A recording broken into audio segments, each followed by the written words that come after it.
Welcome to Regent Park TV. I'm Marcelo, and today we bring you an update on an important Regent Park community update meeting. On Monday, December 2nd, 2024, residents gathered at the Regent Park Community Center for a meeting hosted by Toronto Community Housing Corporation, TCHC, Tridel, and Daniels Corporation. The meeting focused on providing important updates regarding phases 1 to 5 of the Regent Park revitalization project. In addition to the progress of upcoming buildings, community engagement, and future plans, the discussion also highlighted the job and training opportunities for local residents. This is an important part of ensuring that the revitalization benefits the entire community, not only through housing, but also through employment and skill-building initiatives. Let's now take a closer look at the meeting and hear from the community members and project leaders shaping Regent Park's future.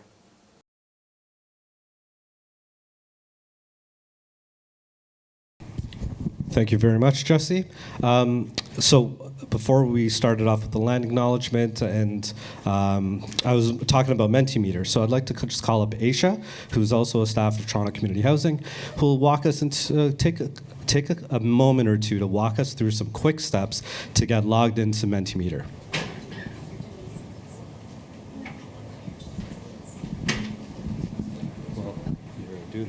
Okay, good evening, everyone. Hello.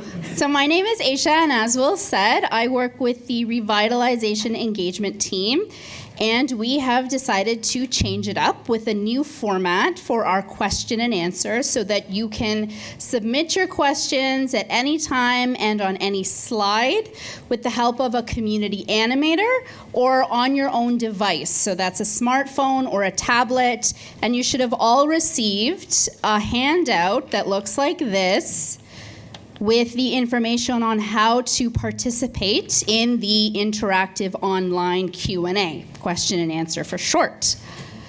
Why are we doing this? We're doing this so that we can hear from more folks in the room, and so that you don't have to wait until all the presentations are done to get onto a speakers list, where we then go through questions in order that they're received. This way, we are going to allow everyone to submit their questions, again, either through an animator, and I'm just going to ask all the animators around the room to wave. They have tablets for folks who are not on a smartphone or device. So if you need any assistance, whether it's to connect to the Mentimeter on your own device, or if you'd like to submit a question, or even ask them for any kind of other assistance, please just raise your hand and someone will come to you.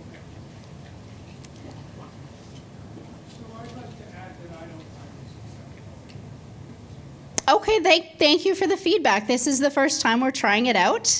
So please bear with us as we just kind of work through all of the different things that we have to do on the back end. So far, everyone should have kind of gotten assistance as they were coming in just to connect to the free Wi-Fi. But what we'll do is we will log into the Mentimeter together. Okay? So if we go to the next slide, everyone's seen the QR code. Now's your chance. If your camera can reach it from where you're sitting, otherwise maybe look over, see if a neighbor has the QR code. And we'll give everyone a minute to look for the little gold horizontal bar with the Menti web address. And you're going to open that, you're going to tap on it, and the Mentimeter site will open. Raising our hands if we need assistance from an animator. Okay, so we can go to the next step, which is you should see a slide on your device that looks like this one on the left, where you'll see a little gray bar that says Open Q&A. You're going to tap on that, move to our middle slide, and you'll say Ask New Question. And by now, folks have already been submitting questions, so you will actually be able to see what other folks are asking populate, and you can scroll through those. Feel free to type your question in now or anytime, just a friendly reminder, and submit. And if you see on the top right, there is a little X. Clicking that allows you to go back to the presentation slides. So you will always see the slide that the speaker is presenting. And we can go to the next slide. I explained how you return to the slides. And at any time, you just open that Q&A button on the bottom of the screen. And as I can see lots of people doing already, you can give a thumbs up if you like anyone else's question. That kind of gives us a sense of what is resonating with folks, what's particularly meaningful, and we'll do our best to prioritize questions in that way. So, again, just to get everyone warmed up, we're going to move ahead to do a little quick activity. We're going to create a word cloud. So everyone here together, we'd love to hear what is one thing or place that you love in Regent Park. And if you're on your device, you'll see that there is space to put 3 things. Start out with 1, because the screen, as you'll see, it will populate and get very full. So 0 responses, and if you're not on your own device, please wave to an animator and they will come and take your favorite place or thing in Regent Park. So we can see different things popping up: families, fun, the people, the parks, active. So it's going to keep growing. It'll be very colorful, a lot of interconnections. I wish we could actually draw a web between all of these different things to show those interconnections. And feel free to take a photo as this populates, because once we move off this screen, that's the last time you'll see it. Out Loud Festival, the community center, the bake oven, swimming pool, the Daniel Spectrum, summer meals.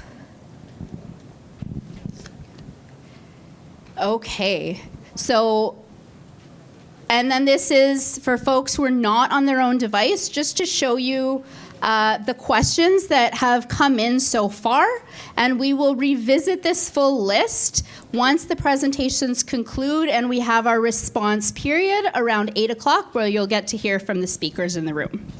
And I will pass it back to Will. Thank you. Thank you very much, Aisha, for that. And I hope everyone enjoys Mentimeter for today's meeting. Just a quick couple of housekeeping things. Everyone, I hope, has enjoyed some lovely food made by Regent Park residents as well. So I'm very happy happy that we're able to continue to support the Regent Park community in that. Hope you enjoy the food. Give a round of applause for them, please. The community center is the extension of your home, so everyone knows exits are around the room, washrooms are just down the hall near the front reception, and I think that's about it. We also have interpreters here today. If you do need any assistance, we have interpretation for Mandarin, Cantonese, Tamil, Somali, Vietnamese, Bengali, and French and Arabic here today as well. So if you do need assistance, can I just ask the interpreters to quickly stand up, please? You can just see any of the interpreters who can assist you with any sort of interpretation or translation needs that you may have.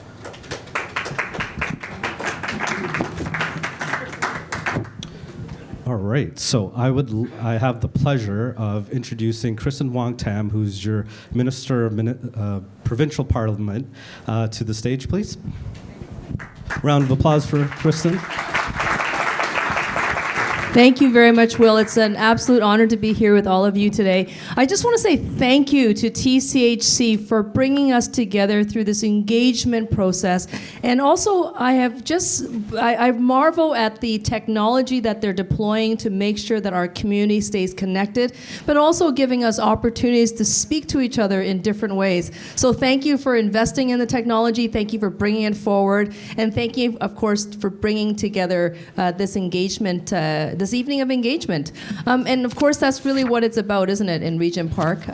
Regent Park is obviously one of the most dynamic and diverse neighborhoods, not just in Toronto, but in Ontario. And I can say that honestly, because I'm getting to know Ontario a little bit better after being the MPP for the area for 2.5 years. But I also wanted to just give you a quick update of what we have going on at the province. As many of you will know, that the city is going to be sort of opening up their process for the budget. We have the same thing happening at the province. $215 billion is the operating budget of the province of Ontario. That delivers all the programs from education to healthcare to transit and long-term care and everything in between, including social services and supports. It's a pretty big number, but when you think about how large Ontario is and how diverse it is and how many communities that money has to reach, it becomes a little bit more small. And so I know that the city councillor is here, and he can probably say that the province can invest more in Toronto, and I certainly don't disagree. So one of the things that we have done as the official opposition, you know that I'm not a government member, but as the official opposition, we have tabled a number of motions and bills that specifically I think are very Toronto positive, and that includes building a new relationship with cities so that they can have a working partnership with the province. What does that mean? It's a lot of words. It means that we are able to invest in the community-based healthcare that you need. We're able to deliver the supports that schools require. There's almost a $26 billion backlog in state of good repair in schools. And of course, we're seeing overcrowded classrooms. It also means that we have to invest more in making sure that you have access to the primary health care that you and your family need so you can stay healthy.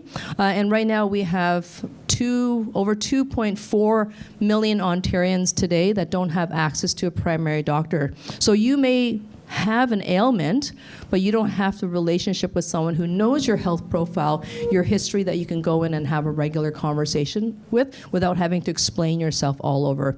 We want to deliver that to you because obviously healthcare is important, and it's not just the physical health care, it's also mental health care, which I know is a big challenge here in Regent Park, and not exclusive to Regent Park, but there is that echo pandemic that we have seen. After COVID, we are talking about mental health. We're talking about violence in communities. We're talking about the destabilization of oftentimes of young people in our schools. And how do we do the best we can with the limited resources we have in order for us to scale up the response? So another thing that my party has done is we tabled a 9-point plan on addressing the violence in schools. I bring that up. Not everybody has kids. I get that. But everybody is affected by violence in the communities. So the more that we can shrink the class sizes, so not 32 kids in one class with one teacher, that is not sustainable. The kids aren't getting the quality education, but we need to be able to right-size that in order for us to meet the provincial standards of having 23 students per classroom, and of course, education assistants, special teachers if your kid has special needs. All of that should be much easier to deliver if we center our investments around people. The biggest issue, and I know this is entirely current for Regent Park, is how do we build more housing? Ontario is facing a housing crisis. You know it, you see the encampments, you see the tents. There isn't enough homes for people. Regrettably, right now, the province of Ontario is not meeting its own housing targets, and that's for market rents, market housing. So we're not talking about subsidized rents or affordable home ownership. We're just talking about your average one-bedroom apartment in the city of Toronto costing $1,700 as a median rent. So not only is the province not meeting the market targets, which is 1.5 million homes by 2031, the province is doing very little to nothing to build deeply affordable housing, which is what I think is important in order for us to come in as a partner so we can work with TCHC and so we can actually help you build more density, but also making sure that the density, those additional apartments, are affordable, which is why TCHC is working with its development partners. You're kind of going it alone. God bless you for doing this wonderful work, but it shouldn't be that way. You should have a partner in the province that's going to work with you and private developers and public builders like TCHC to build the housing that Ontarians need. So another position that we have put forward as the official opposition Ontario NDP is to build 250 affordable homes in the range of affordable rentals, cooperative housing, housing that is attainable and accessible to families, and it just so happens to be a little bit more than what is required to clear the backlog for those who are waiting for affordable housing in Ontario. And that's our commitment. So I'll leave it there, because quite honestly, I could go on and I don't want to bore you. But also because your voice is important, and I know that I want you to recognize that you have a provincial champion in me. I will do everything I can to bring your voice in this community into Queen's Park, which is where the solutions upstream with respect to mental health addictions for housing and homelessness. We need to go upstream to Queen's Park in order for us to work with the city so that the city can have the resources that they need to work with TCHC and build this inclusive, affirming, and really safe and prosperous community. So thank you for the opportunity tonight. I'll be here, so feel free to check me out, find me, and Varsha, who's over here, who's with me, and we'll be happy to stick around and answer any questions you may have. Thank you very much, Will. Thank you. Speaking of making sure that your voice is heard and your voice matters, we have the pleasure in Toronto of having Queen's Park. We also have City Hall just down the street. And with us here today is your Councillor Chris Moyse, here to speak to you, to give you an update as what's going on in City Hall. Thank you. I will not be giving any City Hall updates because I do that on a regular basis. I just want to say thank you to TCHC for putting this on tonight, and thank you to Tridel and Daniels, who are here as well, to give us updates. We're here to hear from you tonight as well. So make sure you ask a lot of questions. There's been a lot of great things happening in Regent Park over the last 10 plus years, and even while I've been here for the last 2 years as councillor. Just recently, 175 Oak Street announced that they'll be having people move in spring of 2025, and that's amazing news. We've also started to look at tearing down the buildings along Gerrard Street for phases 4. And so Daniel Tridel is very much on the way to make that happen. And also to the last building for Daniels is going to open soon over on Gerrard and Parliament. So there's a lot of great things happening, and also my office is working with transportation services to make sure that people in TCHC, in regards to permanent parking, are able to park on the street. Not for market folks, but for TCHC residents. So there's a lot of wonderful things happening in the area, and my office is in regular contact with you as a community. So if you're not on my newsletter yet, please register to my newsletter. As you know, my office is just down the street at Dundas and Parliament, and we're open Monday to Thursday from 11 to 4, and we're there to serve you each and every day. So it's wonderful to see all of you here tonight. Thank you. Thank you, Councillor Moyse. So, just in case anyone's wondering, down at the bottom over here on this screen tells us how many people have asked questions so far. We're almost at 30. We'd love to get it up to 50.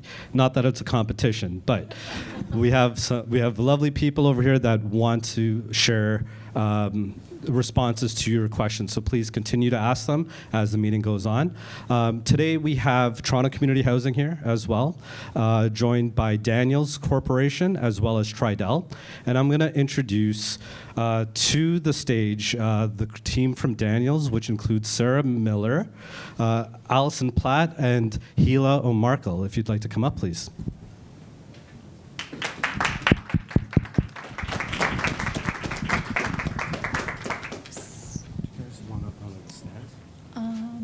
You have 2 mics if you want. Perfect. Yeah, sure. That sounds good. Thank you. Hang on.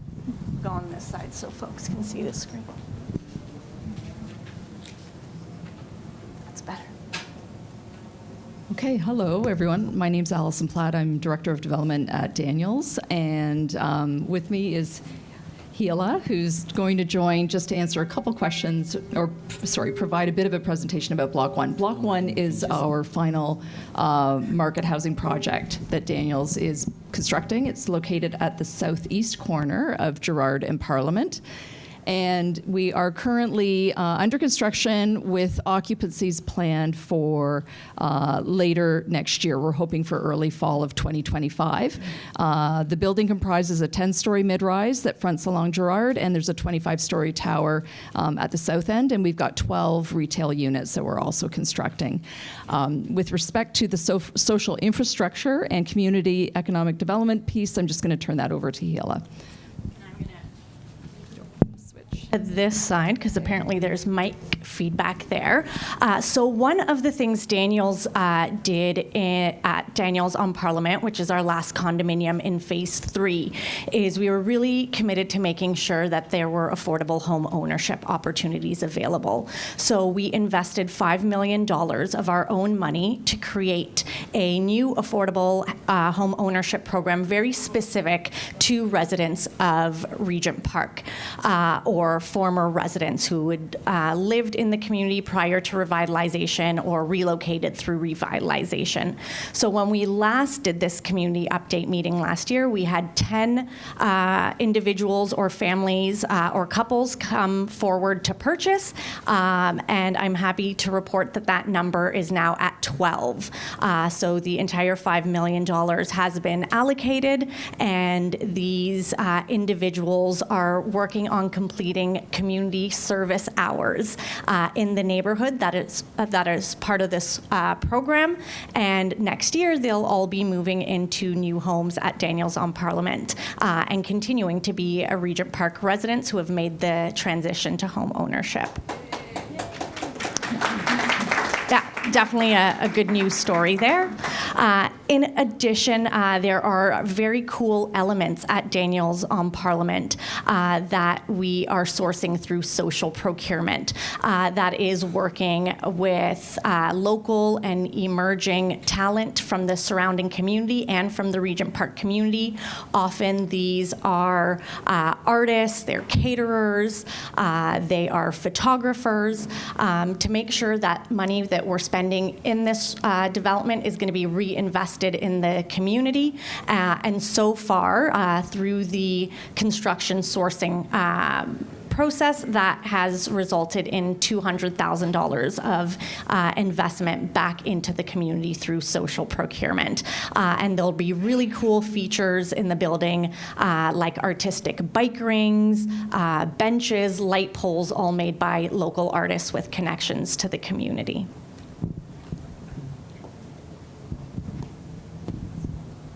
Thanks, Heela. Next slide, please. Great.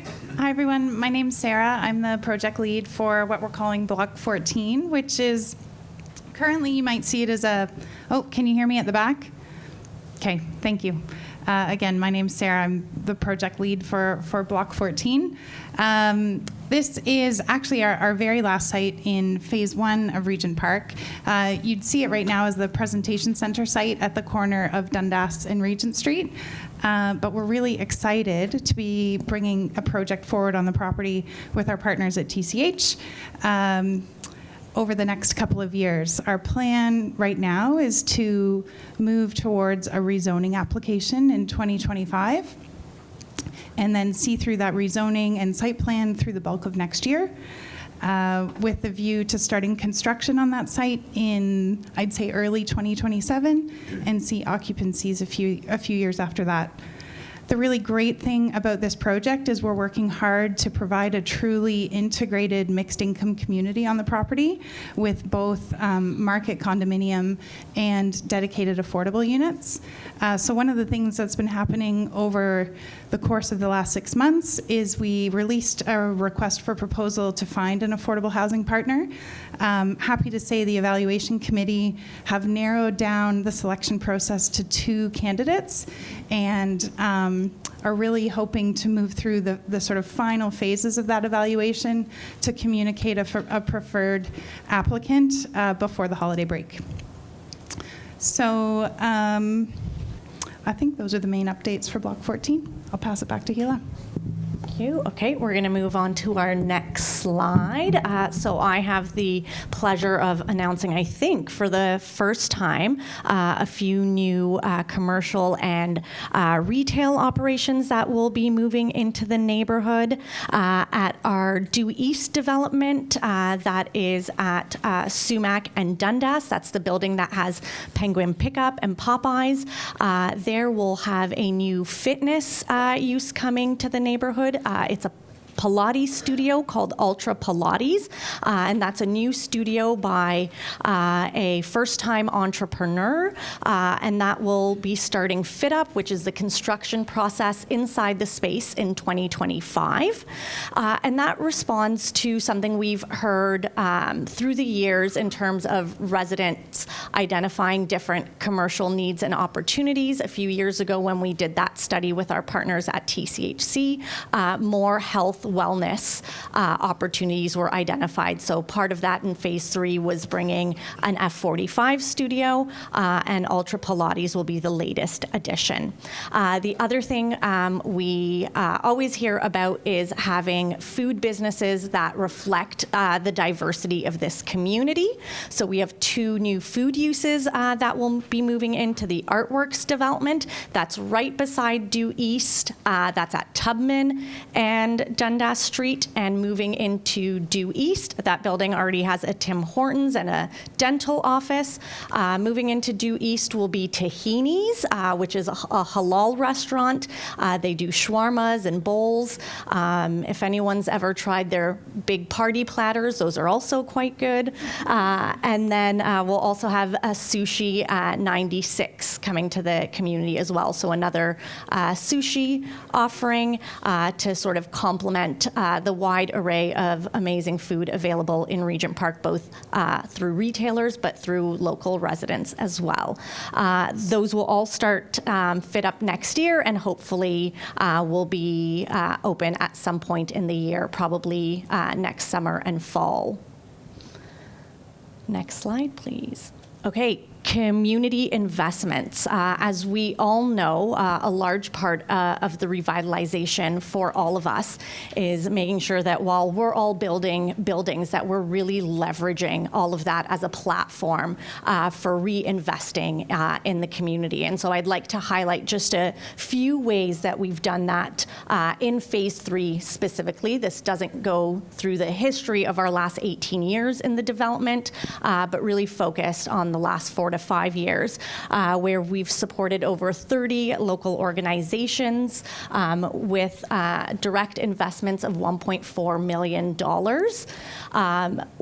Another thing we've done is not just invest directly through Daniels, but bring other supporters on board. One of the ways we did this was the Songs from the Journey musical that happened this summer. Did anyone attend that in the audience? Anyone? Okay, I see a couple hands and nods. I'm happy to share that Songs from the Journey raised $1.2 million because it is a charitable fundraiser.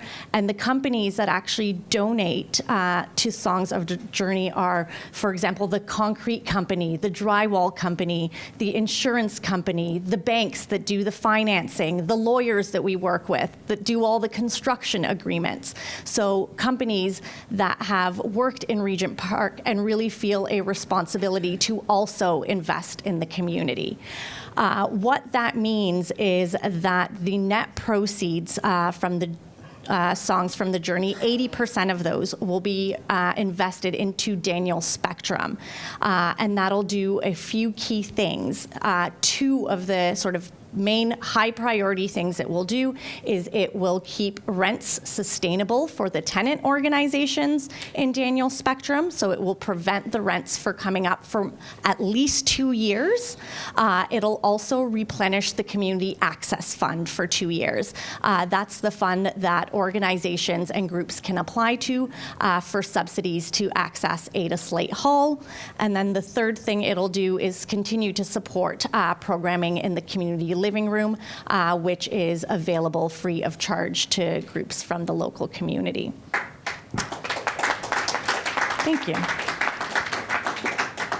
And just a little highlight here, a couple weeks ago, we hosted a community open house at the World Urban Pavilion celebrating the launch of Rhythms of Change, which is reflections on the Regent Park revitalization by Daniels president and CEO Mitchell Cohen, who many of you know, and I see many familiar faces who were there on the day of.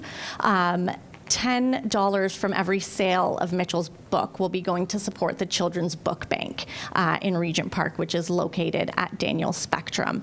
And we have a few of those copies signed by Mitchell to give out today through the raffle, so stay tuned for that. And I think next up we have a QR code for anyone that wants to order the book and didn't receive a free copy at the community open house. But if you'd like to, come talk to me if you don't win the raffle. Okay, and then focusing on local economic development, which has really been a cornerstone of Daniels' social impact strategy in Regent Park. We've done this in multiple ways, but there are 4 that I'd like to highlight. And again, this is just a snapshot in time and doesn't go back the course of our 18 years. The first one is local hiring. This one actually does go back the 18 years. We have worked directly, but with all of our trades and consultants in Regent Park to hire locally. The most impressive number I'd like to share is that Daniels directly at our company through the course of the last 18 years has hired 57 TCHC residents, many of whom still work with us today. And the net economic impact of that, as you'll see, is $7 million. Thank you, worth clapping for sure. We've also pioneered 2 programs, and this has been with partners in the community, including TCHC, really to support youth getting pathways to employment. The first in the construction trades through our craft program, and that program is a 14-week fully paid program. It's one of the only pre-apprenticeships that's fully paid, and the most unique part of that pre-apprenticeship is that once it's successfully completed, there is a union membership waiting there to the Carpenters Union Local 27 for youth that complete that program. And over the last number of years, so in 8 years, we've had 71 TCHC residents complete that program, and that's $600,000 just in wages through the program. And then they go on to ideally keep working in the industry, securing more and higher wages as they move up through their apprenticeship.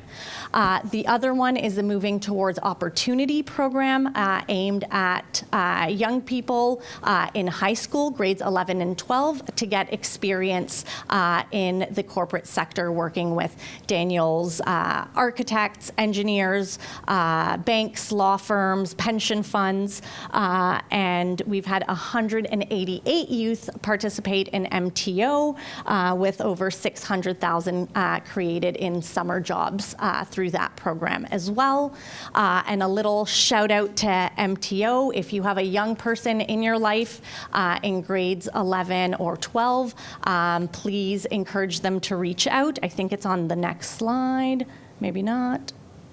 There we go. There's a QR code right there. There was an information session last week, but the intake is still ongoing.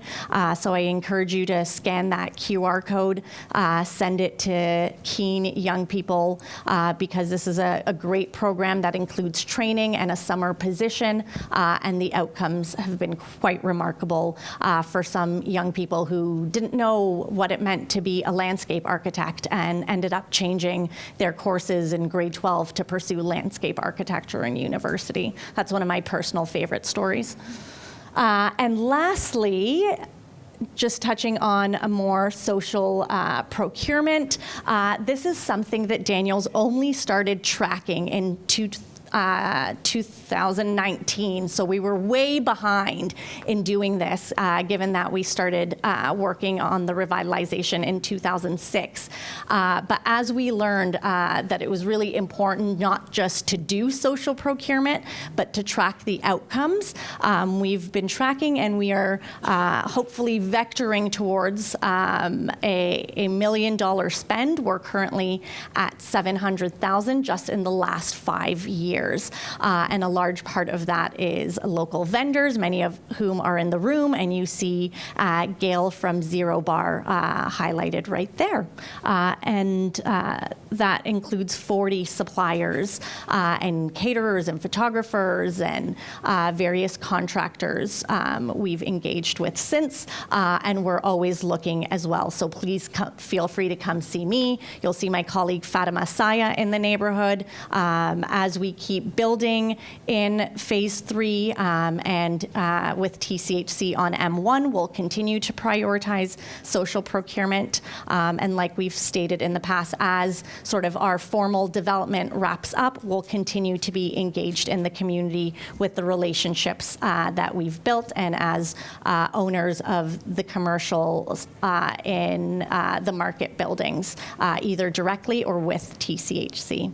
That's it for the Daniels team. We look forward to your questions. Thank you.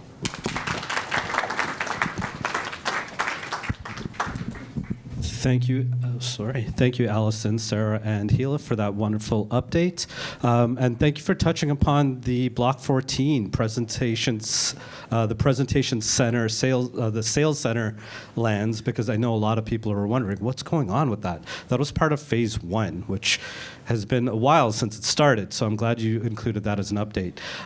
There's plenty more change to come in Regent Park, and in phases 4 and 5, we have Tridel to provide an update as well. So I'd like to welcome Brian Sherwood and Asal Ashar.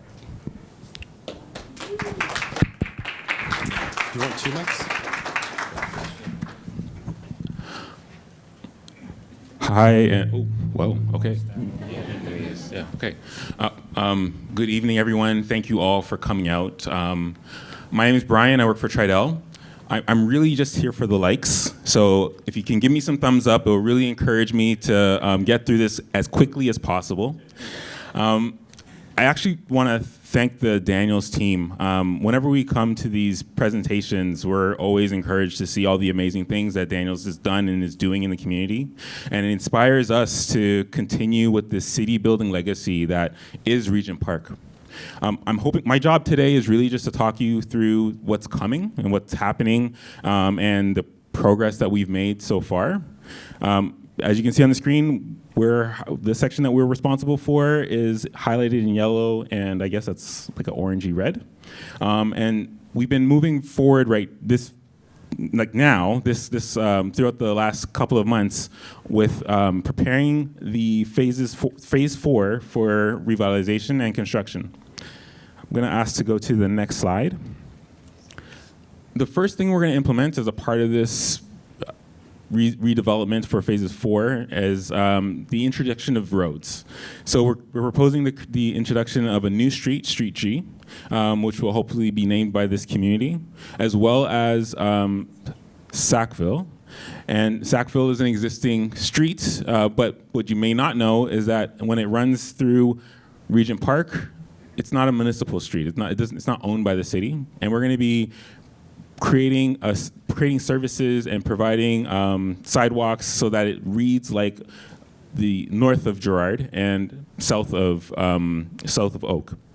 So that's the first thing that's going to be happening, and we've started demolition. And if you go to phase 4, you'll see that the buildings have been removed for part of phase 4, and that's to prepare for the roads to be put in place, and also for the new buildings to be constructed.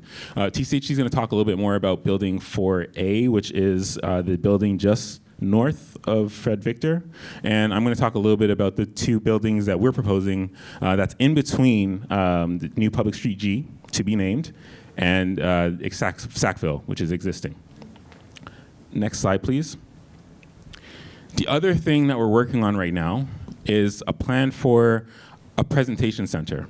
So it's very important for us to create a space that provides an opportunity for people to come in and support the city building in Regent Park by purchasing condos. But we've also learned, again, from the legacy of what's happened here before, and we also want to create a space that is not just for the purpose of finding partners to help us build this community, but also to provide a space for residents. We don't know exactly what that's going to look like. We don't know what it looks like yet. We're hoping to have an application into the city for a new presentation center or sales center sometime next year. So more to come as we engage the community and have these types of meetings in 2025. Next slide, please. So our first market condominium application, we're anticipating that will also come in next year. Hopefully early next year, we'll be in the position to provide a site plan. As of right now, it's really in the preliminary stages. This is just a rendering of what the building could look like. I can't see it from here, so I'm pretty sure you can't see it from where you're sitting. But fortunately, there's a copy of the presentation through the app, so you'll be able to have a closer look at it if you need to. And my team will be here after the meeting if you have more questions about the building that we're proposing. I will say that the building is about 900 units between 2 buildings. So one's about 300 units, one 350 units, another one's about 400 or 500 units. One thing that we learned when we engaged the community a few years ago is the importance of ensuring that as we're building market buildings, that they're not just for market purchasers, but that the spaces in and around them are dedicated towards the community. And again, we want to build on that legacy that's been planted in Regent Park to ensure that we provide the same.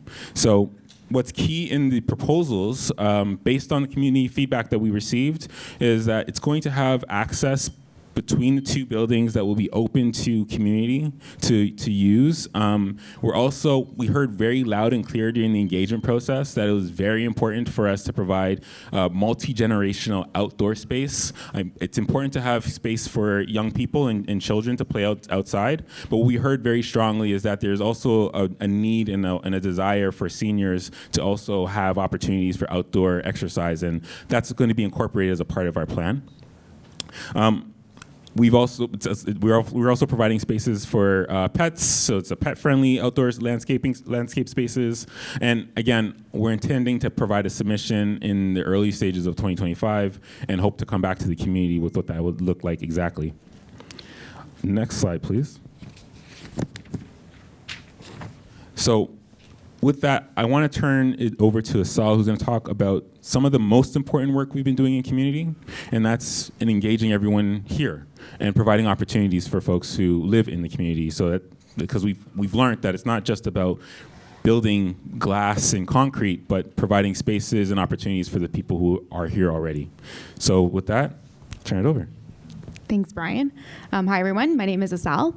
So as Brian said, I'm just going to speak a little bit about sort of the investments we've made into the community because, as Brian said again, we know that when it comes to building strong communities, it's more than just building the bricks and mortar, but it's about sort of the investments that are made within the community. So to date, since we began this work in about March of 2021, we've invested over $270,000 directly into the community, and that is to support a variety of different initiatives, including local granting opportunities, as well as supporting a lot of the vibrant community events that we all attend on every year in the summertime.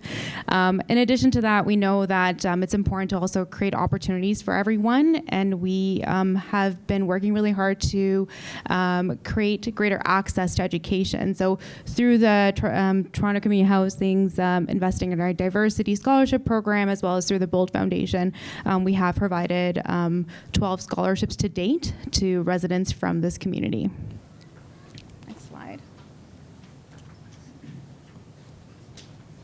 Okay. Part of our commitment is also to build economic well-being for residents within the community. And to date, so we have provided 21 employment opportunities for residents, and they're in a diversity of different opportunities across various fields and different types, as you can see, like from full-time to internships for new grads to part-time opportunities as well. This is just the beginning. We haven't started construction yet. We're working really hard towards a community benefits agreement, and so these are just sort of the early accomplishments. We understand that it's important that the opportunities that we're bringing are well-paying jobs. To date, these opportunities have resulted in over $550,000 in wages, with an average hourly wage of around almost $27 an hour. Next slide. Okay. And also, as we all know, economic well-being is also about supporting local resident businesses and up-and-coming entrepreneurs. In this time that we've been in the community, we have awarded over 100 contracts to local businesses. There's some pictures there on the side, some of the events that folks have participated in. That's amounted to over $70,000 in contracts awarded directly to residents of this community. We're always looking to learn more. We know there's a growing entrepreneurial spirit in this community, and we want to be connected to more entrepreneurs within Regent Park. So we actually have a dedicated small business registry on our website. So we encourage everyone to sort of register their businesses. So as we're looking to award contracts, we can take a look at those folks who are, up and coming and supporting local businesses. And so, as I said, this is just the beginning. We're still working hard towards a community benefits agreement, and we haven't started construction. So this is just the foundation that we're hoping to build on. And with that, I will now pass it on over to Will. Thank you.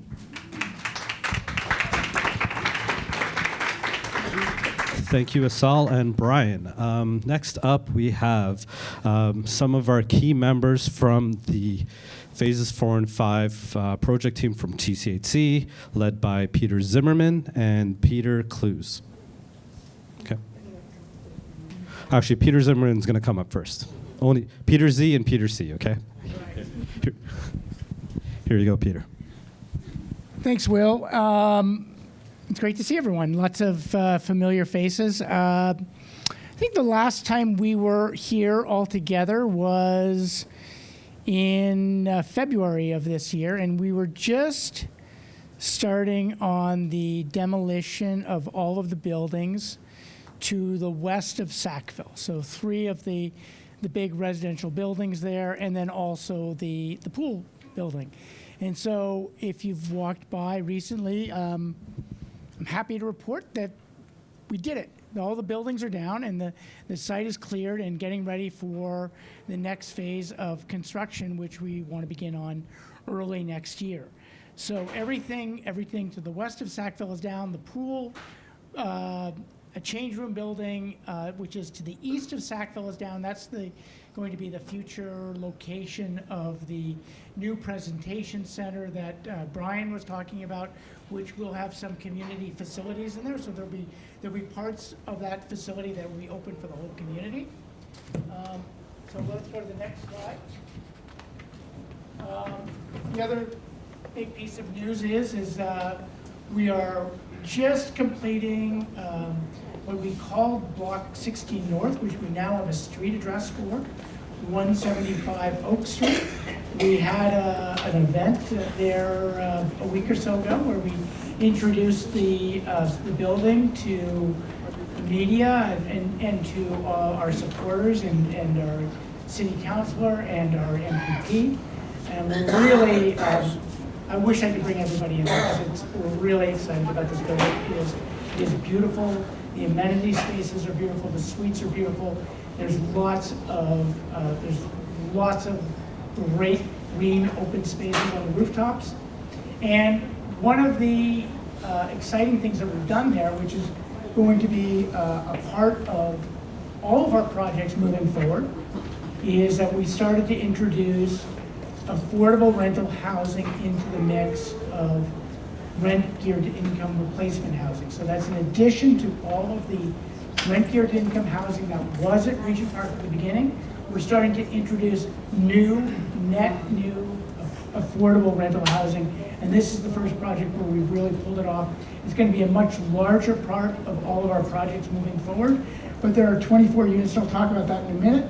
So there's lots of amenity space, 6 amenity rooms, great community gardens, outdoor terraces with playgrounds, and tenants will start moving in the spring of 2025.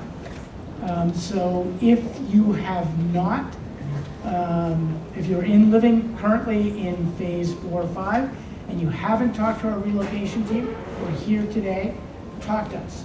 Get some information about it. It is a great opportunity. The building is fantastic, and we're really excited to welcome people back into it. This is the best part of the job. The best part of the job is turning over keys to new, beautiful homes to the people who we've been working with over the years, and I'm so excited about that in the spring. So, next slide. So, affordable rental housing. Again, this is the beginning of what we hope is going to be a much larger initiative through the final phases of Regent Park. We have, as many of you know, we've gone through this rezoning process. A big part of the rezoning process was to create opportunities for us to work with our partners at the city, the federal government, hopefully the province, to introduce as much new affordable rental housing as possible. So right now, this is the first one. If you are interested in the 24 rental units that are going to be in this building, if you're not in rent-geared income housing and you're interested in affordable rental units, there's a web address there. There is a lottery for those units, and I would encourage you to get information about it and put your name in if you are interested in the affordable rental units. Next slide. So, the buildings are down. We're really excited that we're going to start construction on the first TCHC rental building in early 2025 in phase 4. Peter Clues from Architects Alliance is going to talk a little bit about the design of the building, but just to situate it, it's the site right here, which is north of the Fred Victor Center building, and so that'll front onto Gerrard. And we're really excited about that building. It will have a mix, 50-50 mix of rent-geared income replacement housing and new affordable rental housing. And funding is in place for that. So that building is going to happen with that 50-50 mix, which is what we're going to be trying to do throughout the remaining phases of Regent Park. So let's go to that next slide. Yeah, so this is just the kickoff to Peter's conversation. So we're getting close to finalizing the design of this building. It has a 26-story tower and a 10-story mid-rise along Gerrard. There will be 271 units, so it's quite a big building for us. It'll have 2 separate street addresses, and it'll be 136 RGI and 135 affordable rental buildings. Big retail presence along Gerrard, so 10,000 square feet. So we're looking for another big food-related retailer. What we've heard from the community is that they're looking for something that serves the needs of people in the community. So we're really working hard to try to find a retailer that will provide shopping opportunities that speak to the needs of residents in Regent Park, because that's a really important part of our work over the next year or so. There's also a significant community facility in this building. So 12,500 square feet. It's a big space that we're going to be building as a part of it, and we're going to be having a conversation about this in a bit. But we're going to be having a request for expressions of interest to find groups in the community who are interested in working with us to operate that space. And so we would work with them to outfit that space and get them in there. So when that building is done, there will be a new community facility as a part of the next phase of the buildings in Regent Park. This is a really ambitious building for us and the city. It is going to be a leader in terms of green design. It's going to be one of the most environmentally sensitive buildings that has ever been built in the city of Toronto. We hold ourselves to a higher standard than the private sector. So it's going to have all sorts of new technologies in it to make the building comfortable for residents, but also really efficient and help us green all of the, set a benchmark for greening all of the buildings in the TCHC portfolio. So we start next year, and we hope to be able to move folks in 2028. That's the plan. Next slide.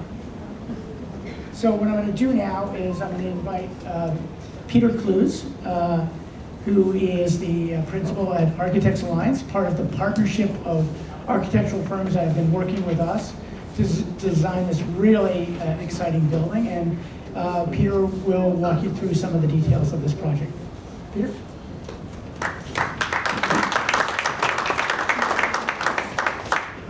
Good evening, everyone. As Peter said, I'm Peter.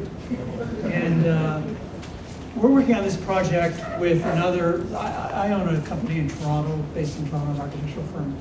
We did, I hesitate to say this whether you like the building or not. We did the first building in Regent Park, 250 Sackville, many years ago, 20 years ago.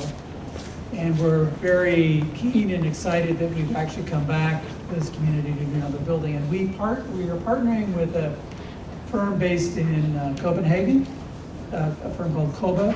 And this is a firm that we've actually collaborated with on a number of projects in Toronto, most recently down, if you're familiar with an area called Canary District, which was just east of Distillery District. We just built 3 buildings there. And we're partnering with them because, not that we can't do this ourselves, but we really believe in a collaboration with other design-based practices, in this case, Western European firms who do a lot of housing. And we're particularly interested in looking at how we can actually improve the quality of housing in this city, because for 20 or 25 years, we've largely been doing the same old thing and repeating ourselves. So what we're really trying to do here is make a really beautiful and compelling building.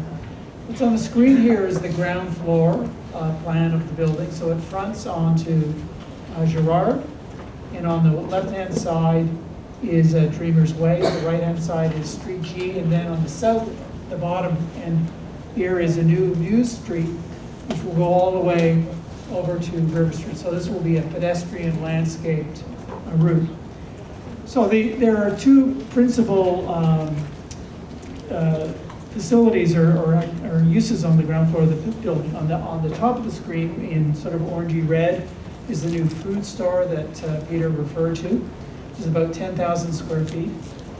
The lighter orange color, this is a 12,500 square foot community center, as well as a smaller community space here for more intimate events. Here is the building will actually have 2 entrances and 2 lobbies. So on the southwest corner here at the bottom of the page is the lobby for the taller portion of the building, so it'll be a 26-story building here. And then 10 stories wrapping around the corner, and a second lobby over on the right-hand side of the drawing, facing on the Street G. Next slide, please. So this is just a vignette of the ground floor of the building if you were standing on Gerrard Street looking south, and what we're trying to show you here is the potential food store that will run right from Street G all the way over to Dreamers Way.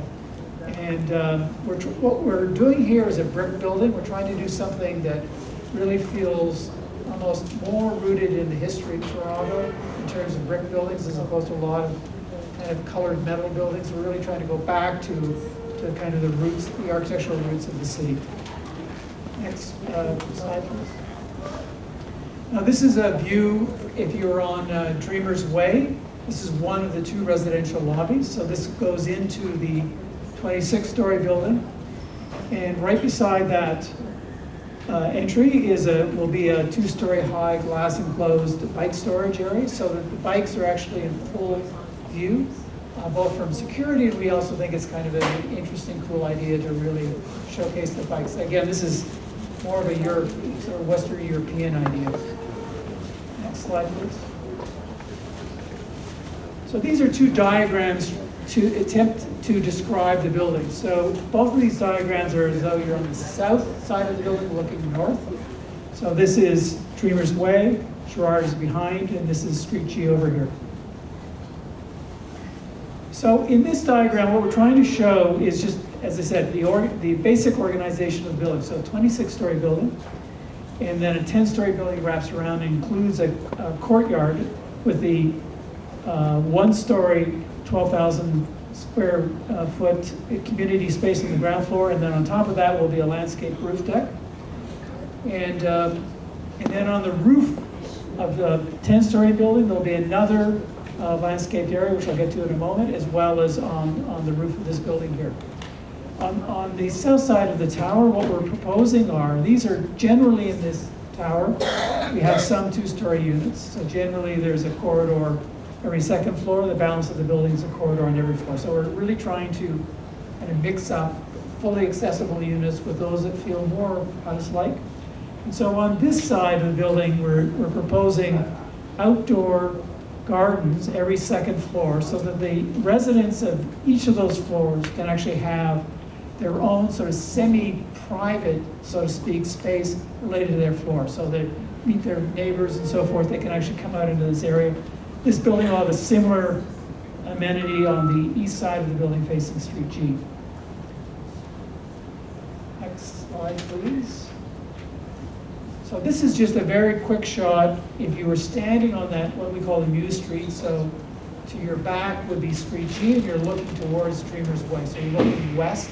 So this is an idea about how that Muse Street will be landscaped, and then will also flow into a new outdoor area here adjacent to the community center. So that community center will be able to, or community space rather, will be able to open out onto that floor, that terrace rather.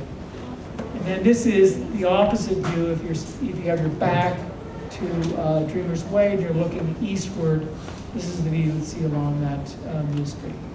Again, with the community space off to the left. This is just a close-up of that south end of the tower. It shows the 2-story high landscaped roof gardens accessed off each of one of the residential floors. You can see the residential lobby here and the bike storage there. This is a view now on the roof of the community center. So this is up on our community space. This is up on the second level. And this is more of a passive area, somewhat passive area. So it has landscaped area on the south side. So this will be open to all of the residents of the building. And then there's a children's play area here on the north side. And this area is about 10,000 square feet or so. So it's a pretty substantial roof garden. Next slide.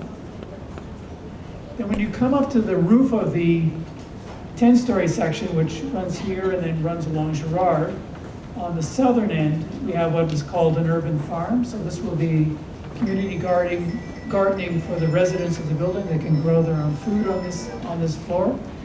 You will have the walls coming up to enclose that area, so it gives it a bit of wind protection, sun trap, so to speak. And then on the portion of the building that's fronting on Gerrard is more of a sports roof. So that will have a children's area on the west side and more of a running track and playing fields on the east side. Again, the walls will go up. And then there will be a small kitchen amenity room opening onto that. on the sort of top corner. I think that's it. I think this is now switching to the arcade.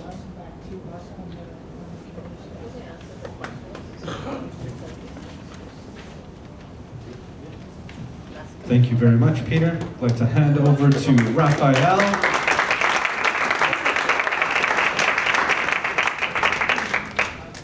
Thank you very much. It's amazing to be here again. It's amazing to see how many people care about their community.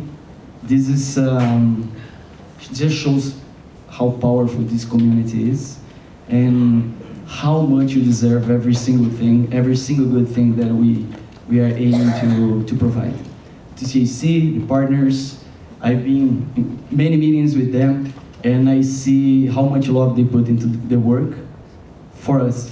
Not only for you, not for us as TCHC or actual partners, but for us as a family. When I think about community, the first thing that comes to my mind is as a family. Just like you have those, some people that you never met before. You're like, I actually don't like that person or whatever. And then you have that opportunity to talk to that person, to connect to that person. You're like, you know what? This person's actually nice. Have you experienced that before? I'm pretty sure, right?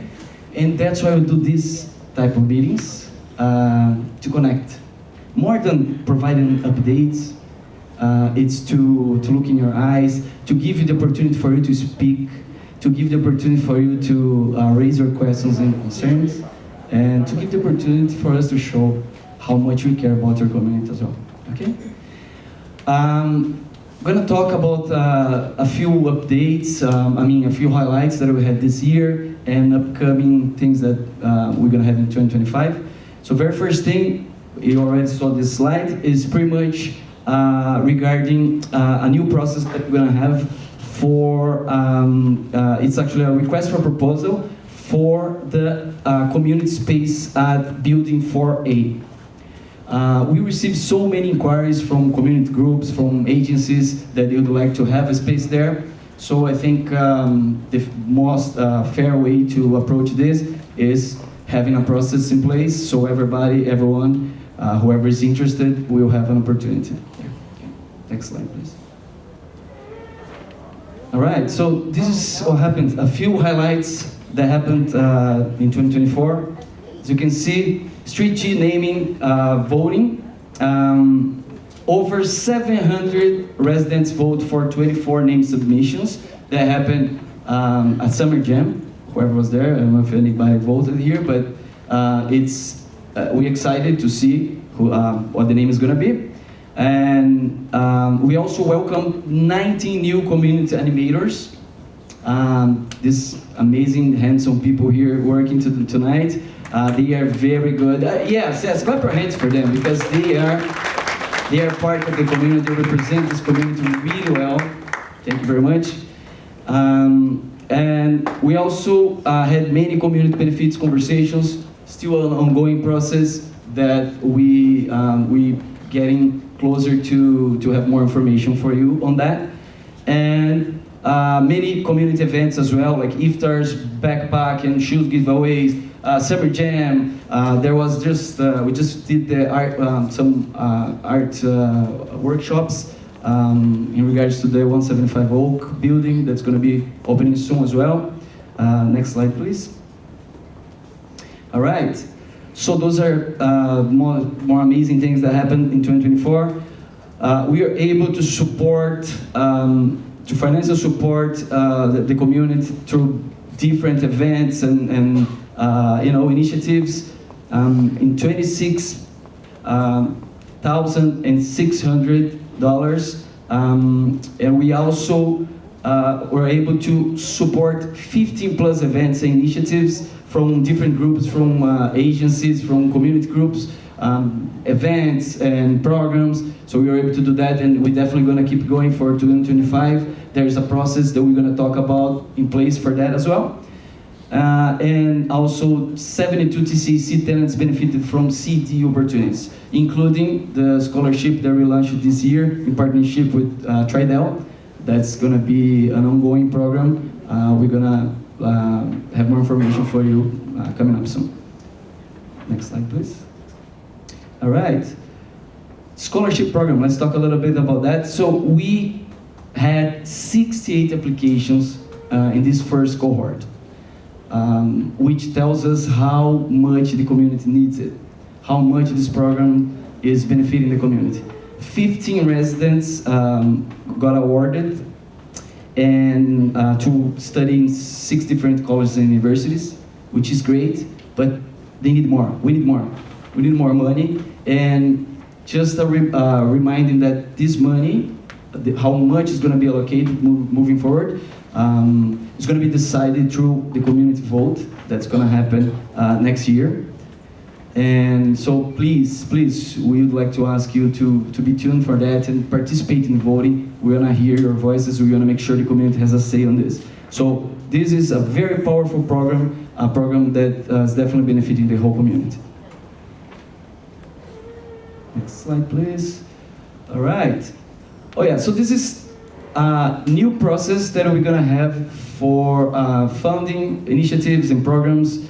So community groups and agencies will now, or even tenants, will have the opportunity to apply through this process and get some financial support to run an event, to run a program. We definitely look into those key things there, bringing people together, building capacity or skills, offering free programs to underserved groups, and it's going to be grants of up to $2,000 for the initiatives or the events and programs that you'd like to have in your communities as well.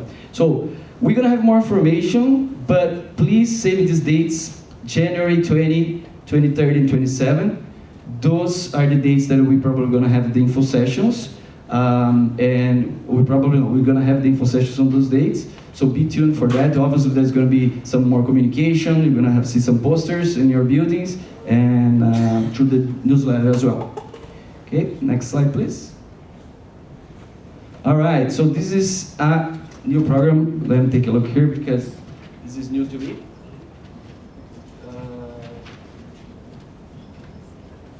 All right, so Create program. So this program is a partnership between TCHC and TMU.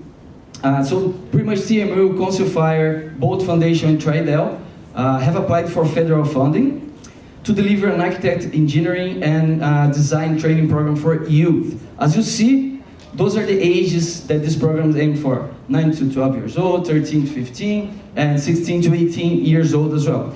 So we're gonna have more information for you beginning early 2025. So if you're interested in knowing more about that program, please come talk to me, provide me your name, and because we're gonna target this program to people who are interested. So just provide your name, your email. We're gonna be contacting you with more information as well. Again, we're gonna release some more info beginning of the year, okay? All right, okay. So what's next? What are we gonna have in 2025? We're gonna launch the community initiative support, as I just mentioned. Okay, so we're gonna have a process in order to provide funds to different programs, community initiatives in general. We're gonna welcome the Regent Park residents to 175 Oak early 2025. We're aiming for, I believe, March now. RGI subsidy and household incomes limit information series. I don't have much information on that. I don't know if you have the RGI subsidy, if you wanna share a little bit. This is pretty much, my understanding is that this is pretty much to make sure we support tenants to understand that they won't lose their housing because of taking like employment opportunities or paid training opportunities. Some people like, oh, if I take those, a training or a job, I may lose my housing. That's not true. So we're gonna have those info sessions to explain why. Okay. All right. We're gonna launch the next round of scholarships, and so more information to come soon. With the info sessions and all that's gonna be released in the new year. Community-wide vote to select the community benefits package. I just spoke about that as well. Important that you vote for that. How much money you should allocate for scholarships, how much money should we allocate for grants. So all that's going to be our decision collectively, okay? We also going to host the annual Summer Safety Jam event that happened this year. It was very successful, kids had fun, great food, community coming together. Once again, very important, this is what we want, connection, right? And engagement on non-residential space in phase 4 and 5. Be tuned for that as well. There's a process in place that we're gonna be explaining in the new year as well. Oh yeah, okay. I would like to call now Felicia White to talk a little bit about Q1 and Q2, is that right? Yeah, thank you.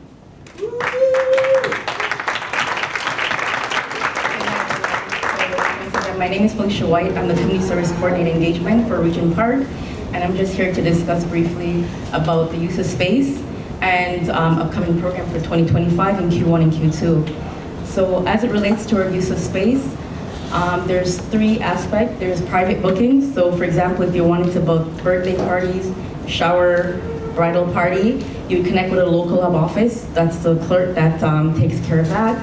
As it relates to programming, so if you're a tenant or an organization and you'd like to implement a program or a workshop, you'll connect with myself. You can either book the space on a one-time use of space event or a reoccurring use of space. What I mean by reoccurring, if the workshop is going to be happening on a weekly basis or bi-weekly or monthly, that's what would qualify as a reoccurring event. You'll just present your business case and we'll discuss it together and I'll guide you to bring your program or workshop to fruition. As it relates to our program for 2025, we currently have the After School Program Club that takes place at 50 Regent Park. We're in collaboration and partnership with York University. We have three student tutors so far.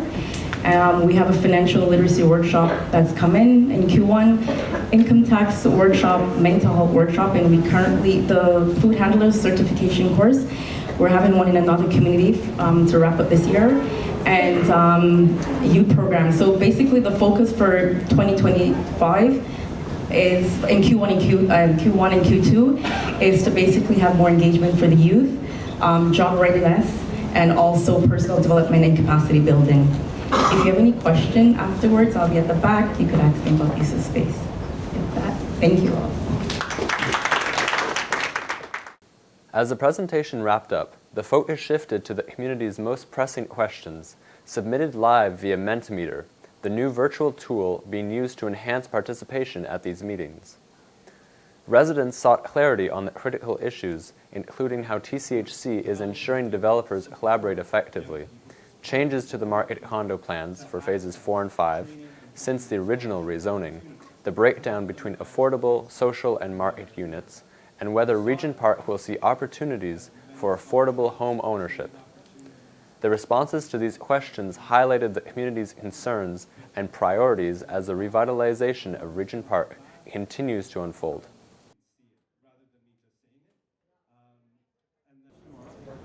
And just so you know, whoever's answering the questions, they're just going to stand up or sit down over there on this side of the room and just speak to the question. Okay? So the question goes into, what are some of the community economic development opportunities for young people that may come out of this revitalization? I can start because I think there was a couple parts to that question, and then I'll pass it over to my colleague to solve. But I think very early on in the revitalization process, and engaging community members, we learned that it's important for us to not just invest in buildings. And I think we've, as an organization, have done an amazing job at investing in creating quality homes for people. In investing in communities, we have a long assortment of different opportunities that we can provide to reinvest in the folks that live here, as opposed to just building buildings or investing in the buildings that are going to come. And in Regent Park, we've had the opportunity, even before we've started construction. You'll see that the demolition has happened, but we haven't started construction yet. And prior to construction, we are investing in people because we've seen how investing in people can help to build communities. So I'm going to pass it to Saul to talk a little bit about the programs that we've invested in already. It was in our slides, so we can talk about those again. And then if there's any other, we'll see if there's any other follow-ups. Thanks, Brian. So as I mentioned earlier in the presentation, I think Raphael also spoke to this as well, is that we are in the process of working towards a community benefits agreement. And within that, there will be investments in various areas, including training and employment. Those are to come. So a lot of those investments still, once the community votes on sort of how they want funds allocated to those different things, we'll work with the community to come up with programs that are reflective of the needs of the community. As it currently stands, and as I mentioned before, we haven't quite started construction yet, but we have been working with residents in the community to support them with employment. So our approach is that we work with residents to support them within a diversity of roles. So within the Tridel group of companies, which includes real estate development, but also extends out to like retirement living opportunities within retirement living communities. We've had a number of residents participate in like opportunities within customer care, administration, really quite diverse, as well as the skilled trades. We are the founding and principal founders of the Bolt Foundation. And so their focus is to work with youth who are interested in construction. So some of the programs that we currently offer through that are, there is a program called Day of Discovery, where we take a group of youth to our construction sites, and in partnership with George Brown College, we tour those construction sites. And then from there, there's an opportunity for folks to join up for job shadowing. And so then they get to spend 2 weeks on an actual construction site to explore what those opportunities are. Because it's beyond just, being an electrician, a carpenter, a plumber. Those are great trades, but there are more trades. And it's also an opportunity for folks to really determine if construction is for them, because I think some folks thinks it is, and then they're on a site and it's not quite for them, and then some are not sure, realize that they have quite a passion for it. And from there, we work with them to sort of support them into sort of those opportunities, whether that's through scholarships, if they want to go the professional route in construction, or whether that's through supporting them with their apprenticeships if they want to go the skilled trades route. Another question that came up related to CED. Are CED programs open to only tenants or all of Regent Park residents? And where are those employment opportunities located? I can start off with one thing, that all of the employment and training opportunities have been prioritized for Toronto community housing tenants. Okay? This is the reason why the revitalization started, was to improve the quality of homes for TCHC tenants, and they are the #1 priority to access and benefit from the programs that are being leveraged through the developers and with the City of Toronto, and supported by the City of Toronto. I just want to highlight three key programs. Heela mentioned 2 of them: Moving Towards Opportunity, MTO; Craft, creating real apprenticeships for today. Okay, and those are 2 important programs that help young people get access into professional jobs and construction jobs.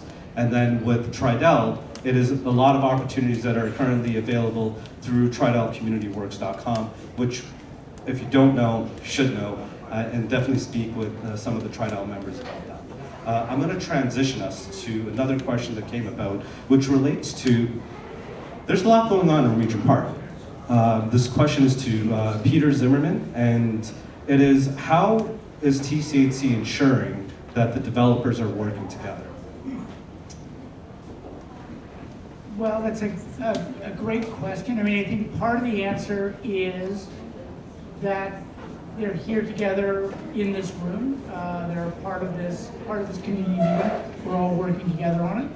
We meet on a regular basis with TCHC and Tridel and Daniels together, so that there are issues of shared concern. We can coordinate our work. And both teams have made a very strong commitment to that.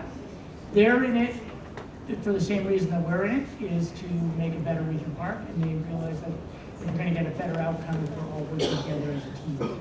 So in many, many aspects of this project, we are collaborating on our efforts. We're jointly funding certain events, and in any case, we're all kind of pulling in one direction. TCHC remains the master developer. We own the land that we are doing the revitalization on, and we put it out into the projects when we start to build buildings. So ultimately, we're here as the safeguard of that coordination, but both of the development partners are working very, very strongly with us to make sure that we have a great outcome working together. Okay, thank you, Peter. This is a question on phases 4 and 5. And the question is, how has the market plans for phases 4 and 5 changed since the original rezoning? Sir, you have to mention the name, the question, then you send to there. Yeah, and so the way Mentimeter works, I'm unable to find out who asked the question. Yeah. It's I'm sorry, I'm unable to. We have 60 questions. I do not have the ability to know who in the audience asked the question. Okay, so these are anonymous questions coming from the people that were part of the meeting, and the question is, how have the market plans changed for phases 4 and 5 since the rezoning? So maybe I'll let. Yeah, sure. I can start the answer. So the way that the plans have changed since the original rezoning is that we've added about 98 market units to building 4B, which is the building that fronts onto Gerrard. The intention after the rezoning was not to change the design or the unit number within 4B. However, we were made aware of a piece of infrastructure, and I'm gonna pause again because I'm not sure if everyone can hear me clearly, and I want to make sure that I'm very clear. Okay, so I'm gonna go back, just because I want to be very clear. So there was a rezoning that occurred. There was an original rezoning, and TCHC, Tridel, and the city were very happy with the results of that rezoning, and we were proceeding under that rezoning. However, we found out that there was a piece of infrastructure in Sackville, and it's also in Sumac. And we were advised by Toronto Water, this is the subsidiary of the city that's responsible for ensuring that all the sewers work. So all the sewers below grade, below ground, they're responsible for making sure all of the sewers work. And they notified us that this infrastructure that we knew was in Sackville and in Sumac, that they needed a lot of space in order to get to it and to operate it and to maintain it over time. And at the time, we didn't know how much space they needed. And when we designed our building, they said, well, we actually need this space where your building is located in order to properly operate and service the sewer in Sumac and in Sackville. So we had to change. We had to change the design, and the city recognized that it's because of the city's need that we had to change the design of the building that we created. So in order to offset the loss of units and the costs associated with constructing the building due to the changes, we had to add 98 units to make sure that the project was whole, that we weren't losing any of the revenues required to build the housing. So that's the only change that's happened since now and the original rezoning. Can you comment, or Peter or Brian, can you comment on the split between market units, meaning units that are sold at market value, compared to the RGI units and compared to the affordable rental units? Because I think there's some discrepancy in the numbers that may have been presented, or misunderstanding of the numbers of the different types of units that are being that are proposed to being built in phases 4 and 5. Yeah, I can start, and I might ask Brian to jump in on it. And I think that the the answer is it's about a 60-40 split, with market housing being 60% and affordable and RGI housing being about 40%. So what's important to know is two things. Like, that's in terms of units, but in terms of the area that those units take up, there's probably closer to 50-50, because our units, the TCH units, are much larger than the market units. Market units tend to be smaller, one and two bedroom units. A lot of our units are 3 and 4 bedroom units. Some of the RGI replacement units are as big as 5 units. So our units tend to be larger. What we've been trying to do throughout the rezoning process is to increase the amount of affordable housing that's been a part of the project. So we worked very closely with the councillor's office to make sure that the rezoning resulted in a lot more density for the affordable components. As most of you know, part of the reason why we have market housing is not just because we like the mix, which is really important, but we need the revenue. When we build market housing, TCHC gets the money from that market housing, or some of the money from that market housing, to help us build new affordable housing. So we'd love to build more, but we need the revenues from the market housing. So we've kind of arrived at a mix which we think works from a social perspective, but also gives us the revenue that we need to replace the housing and build some new affordable housing. So I don't know if there's much more you want to add to that, Brian? No? Okay. Okay, I have another question on affordable housing, and the question is, will there be any more affordable home ownership opportunities in Regent Park? And can you speak a little bit more about the criteria for affordable home ownership? And this is open to Heela and Peter, if you'd like to answer that. I mean, there's probably an answer from 3 different parties here. Maybe I'll let Heela start, because I know that you guys are quite active in your work, and I'll let Brian speak, and I can speak to the question as well. Peter, with your permission, I'll start with M1. That's the presentation center lands we talked about, because one of the things we've been discussing with TCHC and hope to take to the city is more affordable home ownership opportunities to be offered within the condominium component at M1. For those who remember, there's been 2 affordability programs administered by TCHC, the Foundation Program and the Boost Program. When those loans get repaid, they go back into the fund to support other families. It's just the criteria for all of those programs is very, very dated and no longer apply. So one of the things we have to look at with all 3 levels of government which contributed funding is how to create new criteria, if that's possible, if they'll allow it, for that funding to be used to support home ownership at M1. Peter, did that sort of satisfy that? And I would just add to Heela's comments that we've also implemented similar programs to the Boost program and the Foundation program that you're familiar with in Regent Park. And the environment, the economic environment for purchasing market housing has significantly changed since the time that these programs were originally launched. And we're working with local governments, we're working with our local councillors to find new opportunities, new formulas, new programs that will allow us to make home ownership affordable and provide opportunities for people to become purchasers and move from one form of tenure to another. So what I can say at this point, because as we've said, we haven't started construction yet, but we have been in conversations. We're looking at opportunities to bring in the programs that we've provided in other market housing, in other market housings in different communities into Regent Park. We're very much committed to providing affordable home ownership opportunities for folks if they're interested. And the tricky part right now is the criteria to qualify because of all the changes in the marketplace. Yeah, I think Heela and Brian summed it up pretty well. I mean, we're working with the city to update those criteria for that remaining funding.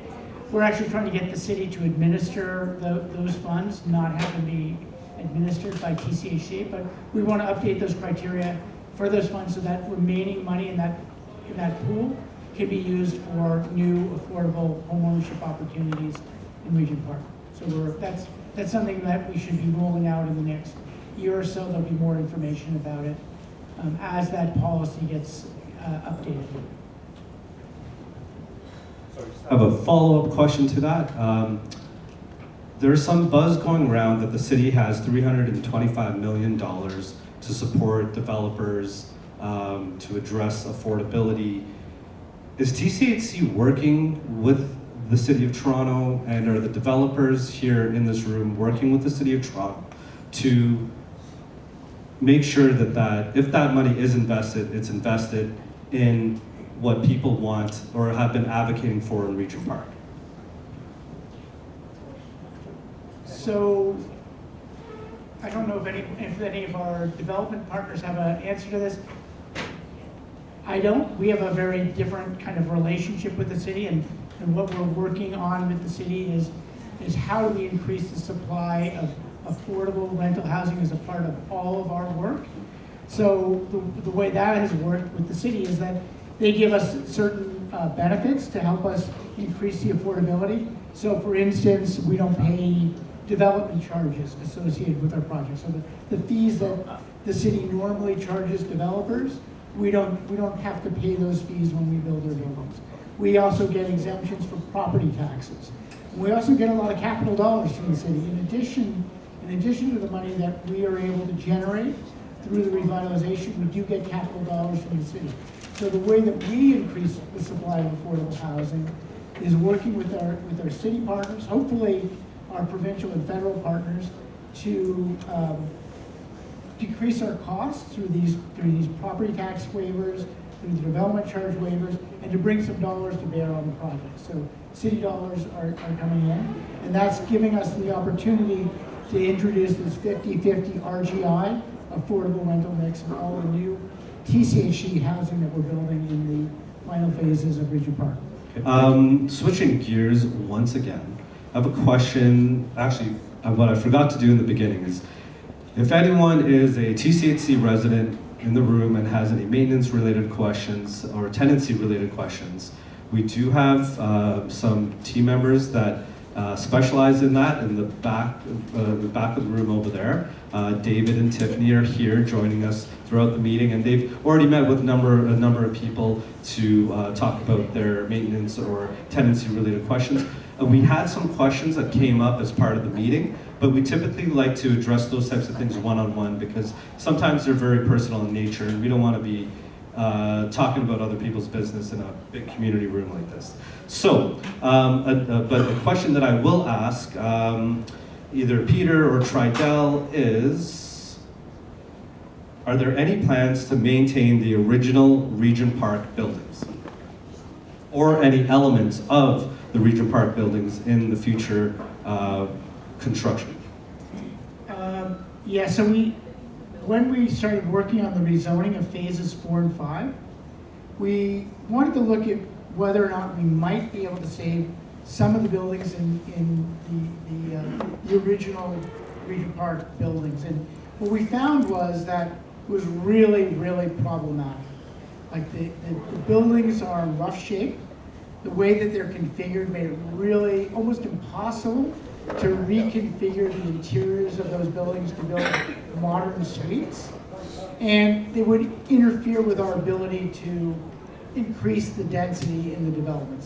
So what we concluded after a lot of examination is that it didn't make sense to save any of the existing buildings in the final phases of Regent Park. The one building that we are looking at, interestingly, is the boiler house building. So the one that has the smokestack in like at the top of the park, and we're looking at the potential of repurposing that building for some kind of a community facility. That building will be right in the middle of the new Civic Square, so we're looking at the possibility of reusing that building, but even that isn't clear yet. We want to build a new great community We just found that the buildings that were there can't be saved in any way that would allow us to build the amount and the quality of housing that we've committed to deliver in the Regent Park community. So the short answer is no. We're not saving any of the existing housing. And a lot of people are kind of happy about that for other reasons.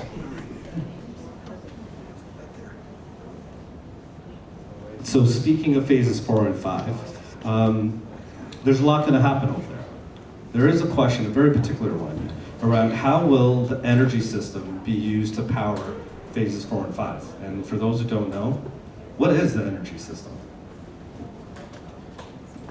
I'm going to turn it over to my colleague, Robert Boyd, to talk about energy in phase 4 and 5. Robert is a senior construction manager and is leading the team working on the rethink of Regent Park Energy Incorporated. I'll turn it over to Robert.